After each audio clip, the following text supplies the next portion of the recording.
So transitioning now from DC to just honestly one of the stupidest things I have Yeah. heard in a long time, and it's very rare that you see the internet unite on anything.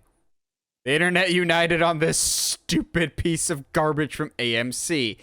What are we talking about this time? Because AMC has a track record of stupidity. AMC has decided, you know what? We're really not making as much money as we should, and the theaters aren't really bringing in people like they should, at least not for us. So what we're gonna do is, depending on where you sit within our theater, is how much you're gonna hmm pay. So like, you'll pay less if you sit in the like hurt your neck looking up at the screen and you're like the first two rows. You'll actually pay less. But if you want like prime middle seats, you'll have to pay more. And if you want the just awkward aisle seats, nothing happens to the price there. Y'all, this is such a stupid idea.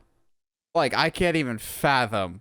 In a Yeah. world where AMC consistently, under current management, has made dumb choice after dumb choice after dumb choice, like, AMC is the one that made that partnership with Universal be like, yeah, let's shrink the theatrical window to 45 days. That's not going to shoot us in the foot at all.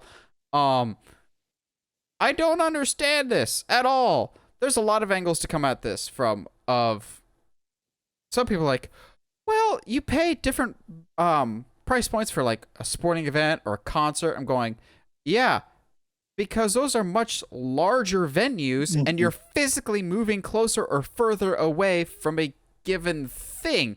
I'm going to a concert in April. I got a really decent price, but I'm like in the inner, like lower bowl. I don't have floor seats because I'm not physically closer to the performer that we're seeing. Like, you pay more because you're actually closer, not to a screen, but physically closer to the action.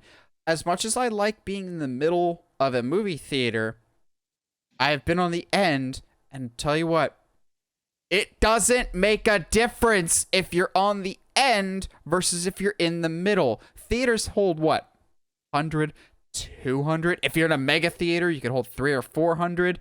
Yeah. That is Yeah. tiny compared to a sporting event or a concert that can hold tens of thousands. That makes sense to me why you would charge different prices. This is stupid with two O's, in the words of Ransom from Knives Out. This is I can't even fathom. This is just beyond Yeah. stupid. I at first was very much like, oh, you mean to tell me that we can, you know, go to the lower seats and have, in my mind, I can pay $5. I mean, I might be a little uncomfortable, but if I'm okay with that, I can see a movie for less. Cool. I have that kind of luxury. But yeah, like the more and more I think about it, the more and more I hate it.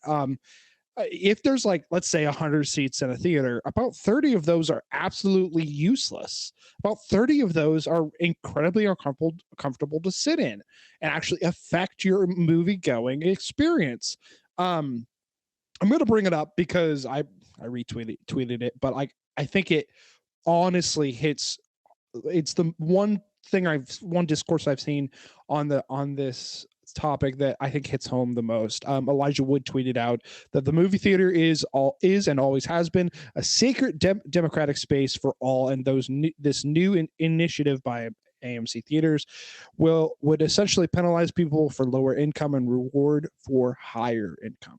I cannot like the more and more you look at it, that's what makes sense.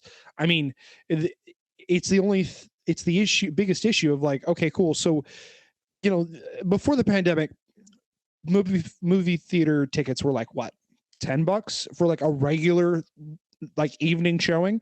Um, Now they're 15. And then that's if you don't go to something new, and then it's like, okay, cool, $20. It's like, I don't know if that kind of sucks, but okay. They, to the point that most theaters do the $5 matinees, or sorry, discounted matinees now, and that's the $10, and okay, that's cool.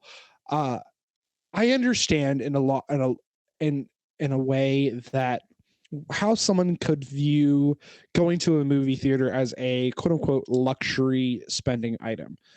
That's not necessarily something that is, essential for life. Um, But I think it's so ingrained in our culture and our society how important movies are. And for those people that don't watch a whole lot of movies or whatever, first of all, what are you doing listening to this podcast? I mean, I appreciate it, but We appreciate the support. Don't go away. Yeah, but like for those that don't watch a lot of movies, they're this won't matter to them at all. But to me, I think at this point, going to a movie theater to see a film is just as important these days as the, let's say, ability to go out and eat at a restaurant. I think is it a more of a luxury than an essential? Yeah, but I think it is at this point a pivotal marker in our society, and to sit there and go, cool, so you either uncomfortable and get to pay $10, or you are comfortable and have to pay $20 to $25. Like, that just, to me, that doesn't make sense. Also, like, it's that rationale of like, when it comes to the fall and the winter time, I will have like a day or two off during the middle of the week, and that's when I like to go to the movies, is because there's no one there. Are you telling me that a showing at 11:30 on a Wednesday in the middle of October, that's going to be so packed that you need to do this? And from everything we heard, they're doing it for all the theaters. I'm like, if this was like an opening high ticket, like an Ant-Man or a Spider-Man type of thing, it would still be stupid with two O's again. But I would at least understand that they're trying to milk you for extra money. To do it for all showings across the board, just go like that, just no. Because I've been in plenty of showings where I'm one of like 5 people in the theater, or heaven forbid, I'm the only one in the theater. Like when I saw The Lighthouse, why would I pay extra for that when I'm literally the only one in that theater? And again, right now it's just AMC, because AMC continues to shoot themselves in the foot like their name is Plaxico Burress. But at least other theaters have not adopted this yet. When I saw this, I was just like, once again, I'm happy I stick with my local Cinemark. I enjoy my Cinemark. They've improved.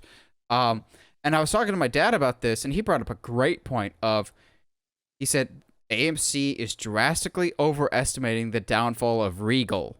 I think they're expecting, well, if Regal's going to be gone and they file for bankruptcy, people are going to have one less option, so they might as well just come to us. I'm going, that's not how this is going to work here, dude.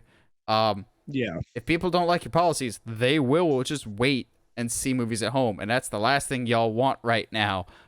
This is beyond stupid to me. I do not see this lasting very long. No, I agree, because I think it's easy to sit here and consider, like, when AMC raised prices on all their snacks and stuff, what was our response as moviegoers? Cool, I'm smuggling them in my purse or whatever. It just doesn't make sense. Like, we're going to respond to it. Like, could you imagine, like, say you're the only person who's got a ticket to, like in your case, to see The Lighthouse. All right, cool. So if I have to sit, my ticket is to go to the front of the theater and see it, and I get to see it for $10 or $5 or whatever. But I'm the only one. Well, unless you've got people that are going to like go check seats and check people's tickets, which means hiring more people, which is not something AMC is going to do. What's like, if you're the only one there, like, of course, yeah, I'm going to buy the $5 ticket, go to the center of the theater. Why wouldn't I do that? Are you kidding me? Yeah. So I don't know. We'll I guess we'll see what happens. But if they are serious about this, it's going to shoot them in the foot harder than when Netflix was like, yeah, password stuff. Yeah. Oh no, that was an error. We didn't mean to send that out. We didn't mean to do that.